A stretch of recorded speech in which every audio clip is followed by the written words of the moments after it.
I'm Crystal, and I'm playing Ihira Seiko. My name is Tarek, and I am playing Sinuri. All right, hello everyone. My name is Matt Chu, and I am playing the character Tagashi Akio. My character belongs to the Crab Clan, and I wanted to play Crab Clan because they're presented as one of the more militaristic groups who just go out and beat stuff up. And I usually end up playing more subtle characters who are more about like investigation and things like that. So it's a change for me. So I chose the Lion Clan because they're kind of the prototypical samurai clan in L5R. And their idea of honor and determination and kind of duty all felt right in choosing a character. Oh yeah, it's also my favoriteest clan in all of L5R. I've been a huge fan of them since the beginning of the game, or at least my first exposure to the game. A lot of my characters have been a Lion Clan whenever I play the RPG, so kind of going with the traditional. I chose the Dragon Clan because the dragons are awesome. Not only just the clan itself, but also the fictional animal. But I also like how the Dragon Clan is heavily associated with mysticism and spirituality. I picked Hida family because they really epitomize the crab values with courage and resilience. So I chose to play an Ikoma, which is a family of the Lion Clan that is kind of renowned for being kind of rough and tumble and at the same time very skilled in the political realm. I wanted to be a little bit different than what most of the other characters would probably play, so I chose to go with them. They're also my favorite family in the Lion Clan because of their founder, who was known as Ikoma One Eye, and was just an all-around badass. All right, I chose the Tagashi Order because they are a very monastic clan within the Dragon Clan that focuses on self-improvement and your own spiritual journey. And I thought, you know what? I wouldn't mind having a character that's sort of reflective of what I feel I would like to go through right now. Well, I picked the Hida Defender School, which is the Bushi school. Well, all the crab are Bushi, but this is the one that's specifically just Bushi. I just wanted to go out and fight things. So my character's role is as a courtier. He's going to be very capable at holding up to the social bureaucracy and politics of the game as it might come. He's also going to be very driven to tell stories and carouse with other people. And because of that, I chose the Ikoma Bard School, which is all about holding up the glories of not only the Lion Clan, but the histories of the Empire as well. So my character, Akio, is part of the Tagashi Monastic Order. And this order imbues themselves with tattoos that allow them to gain supernatural abilities. And the tattoo that I decided to get was a dragon tattoo, which allows me to use the supernatural power of the body as an anvil. And whenever I am attacked, I activate my ki. When I activate my dragon tattoo, I charge up my ki, which allows me to use an energy barrier. So if anyone attacks me, they get hit with a backlash of fire damage. I'm training to go out and fight Shadowlands monsters, and I want to be sure that if I kill something, it's really dead. Yeah, you never can tell with Shadowlands creatures. Seinuri is going to be a very adaptable, very friendly individual, and because of that, he was able to kind of adapt to any circumstance within his school or that any challenges that he faced within his school, and rallied the peers in his school around him and kind of became a vocal leader within his school, and that brought a lot of attention onto him. He decided to sort of forego his education a little bit just to make a lot of friends with school, because he doesn't like really hitting the books, but he likes making personal connections wherever he could.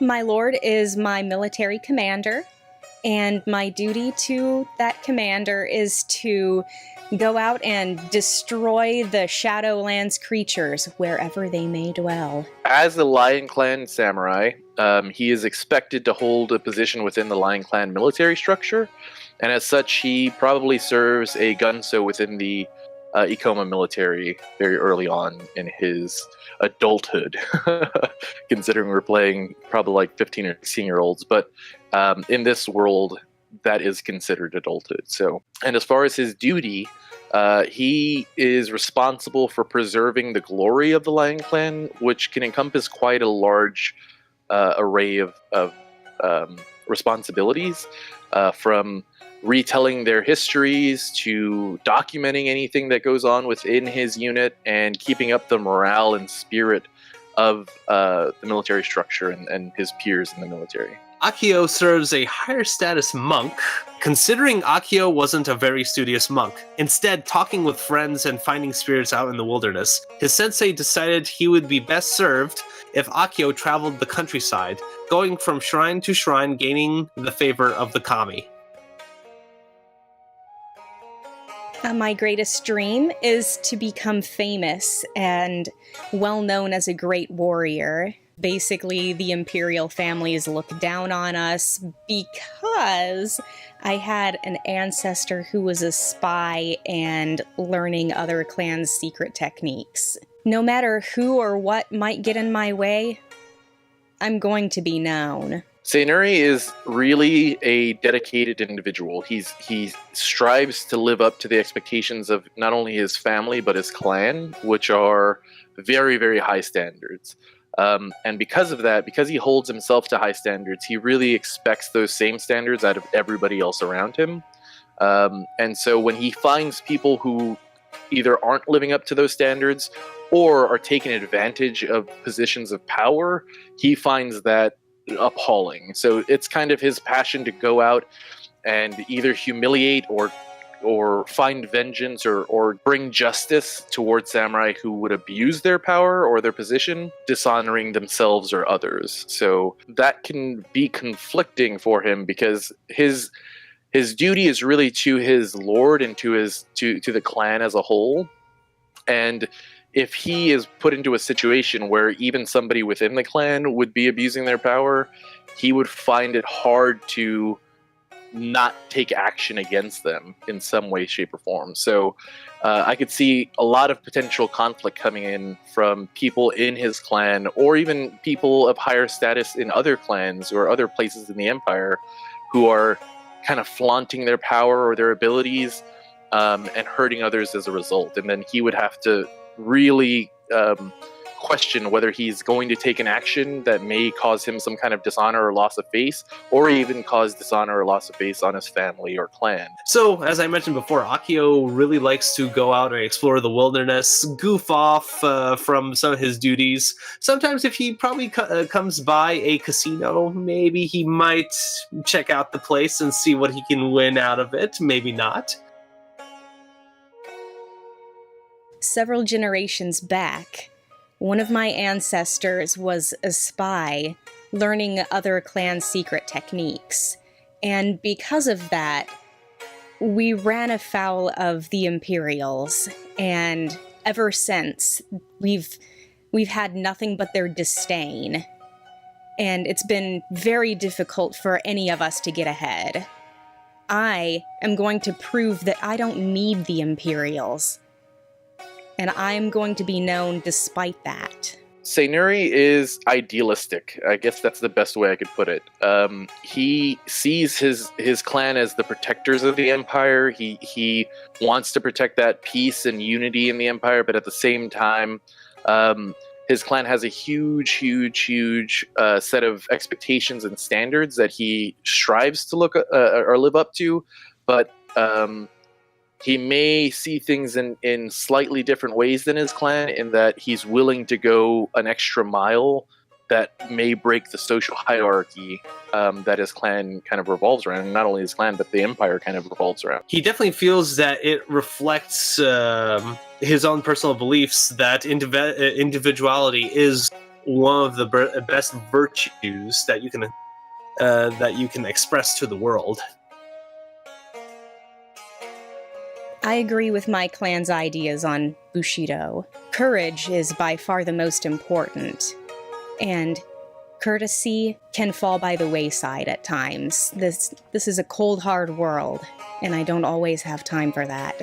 As I've kind of alluded to in the past, Seinuri is an idealistic individual and really sees Bushido as a standard to strive toward. So coming from the Lion Clan and his family, which very much honor Bushido and the ideas of honor and duty and responsibility, he is kind of traditional in that sense. So he takes a very high view of Bushido and really fights to strive toward what those tenets embody, and will try to act as honorably as possible throughout the course of his life. He does usually follow most of the rules of Bushido, but he definitely feels that duty and loyalty is a very bendable rule, especially if you don't believe in the ethics of the order given by a certain ruler. In the Hida Bushi school, it's a rite of passage to take a forced march from one end of the wall to the other. All loaded up with our heavy packs, wearing our gear. Not many people make it all the way. We're not expected to, but everyone has to try. I made it all the way to the end. Seinuri was raised in a courtier environment, most likely inside of what's known as Kyuden Ikoma, which is like the center of the Ikoma family.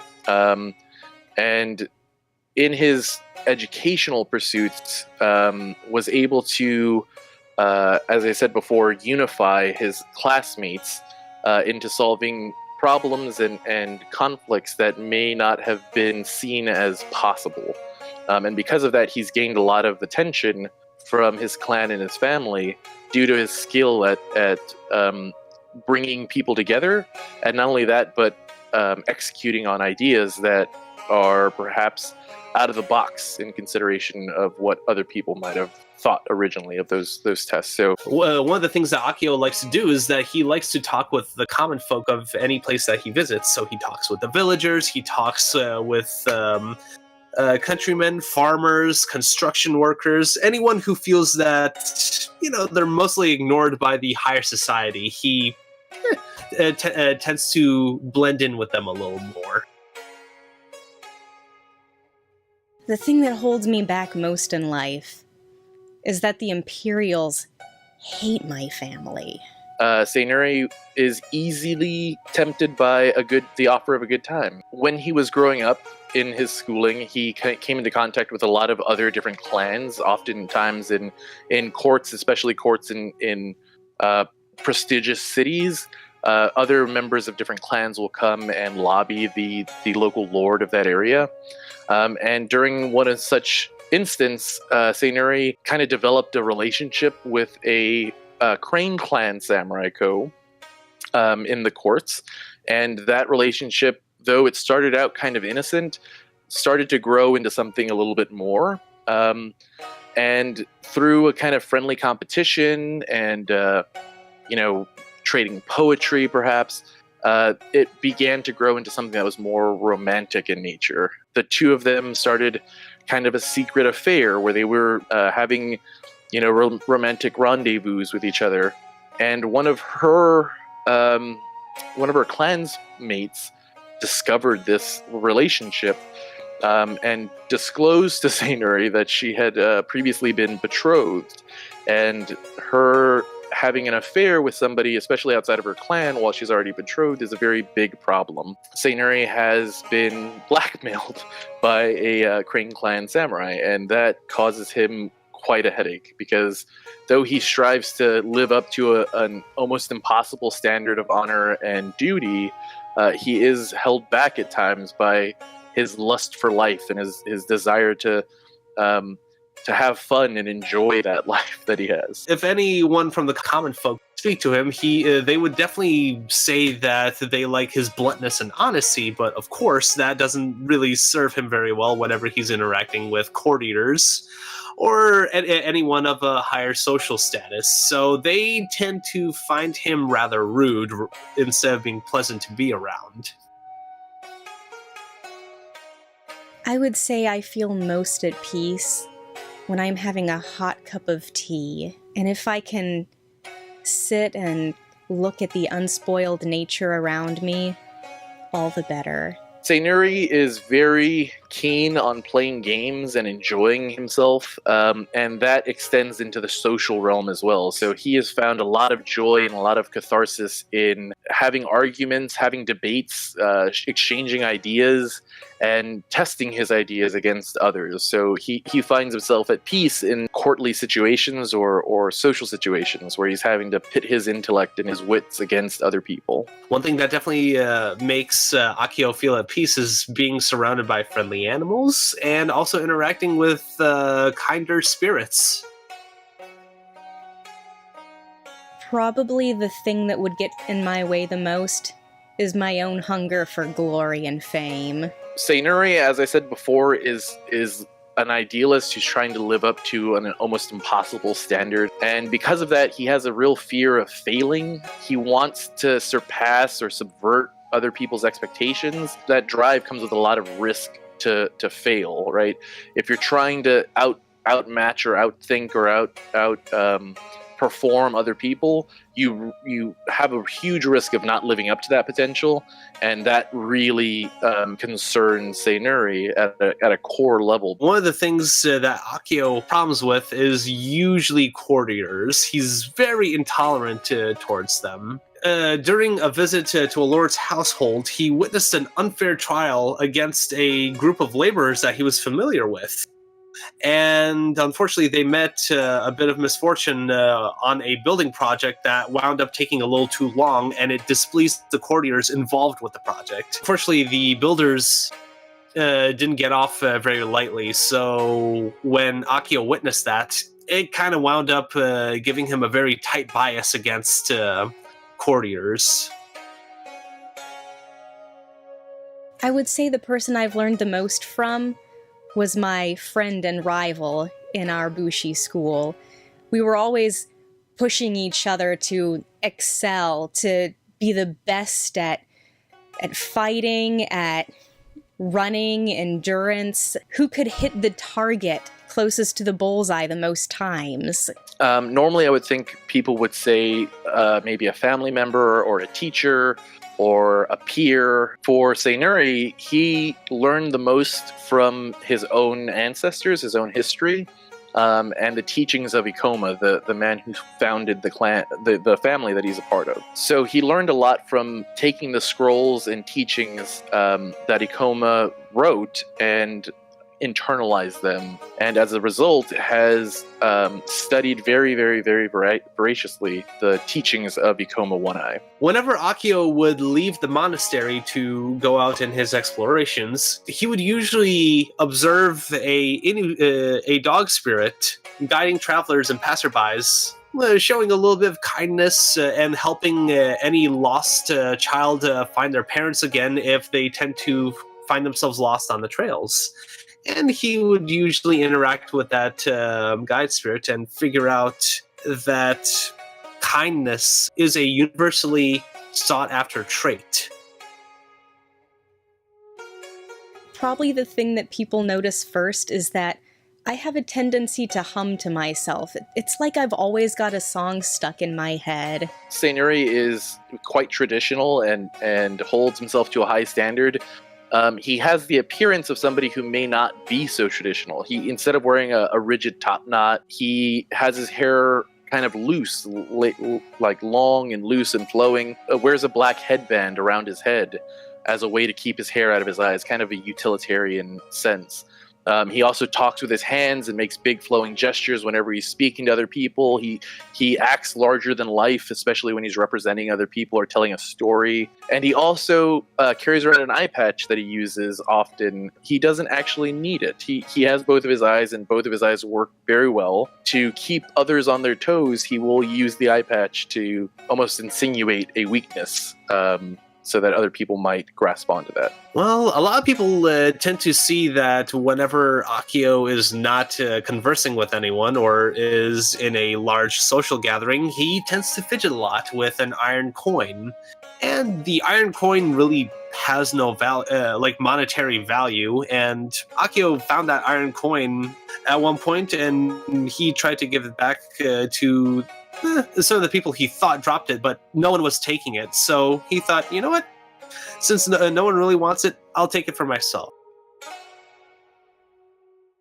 When I'm under a lot of stress, I tend to clench my jaw or maybe my fist. If things get really out of hand, I tend to have an outburst. I'll say something rude, maybe hit somebody. Sainuri would probably respond to a stressful situation by trying to deflect any conflict with humor or friendliness. And if that wouldn't work, he'd probably start being quite biting and insulting or make demeaning statements about somebody else in order to point out how they are not being cooperative or willing to work with others. He probably also has a bit of an anger problem. If he's pushed too far, he will probably break out into brashness or frustration and lash out at other people. Whenever things tend to get a little more stressful for Akio, he tends to clam up and fall silent. It's like all his combat training has gone to naught. And whenever things get really hairy, he'll try to get out of that situation.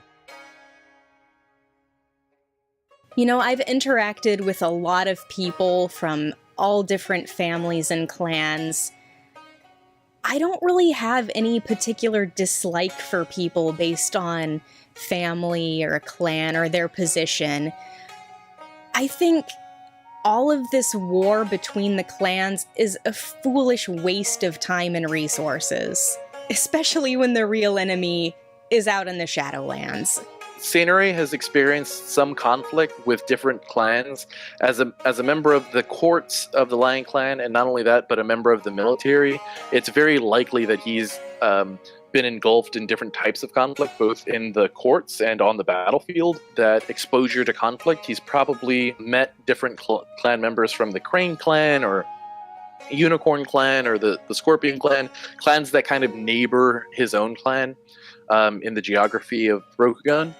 And that experience has been probably mostly positive because it would reinforce what his teachings are and what his beliefs are about himself and others. A little bit after the trial where his construction worker friends were given their sentencing, out of spite, he decided to steal a jite, which was a personal weapon of one of the magistrates presiding over the trial, just basically out of spite.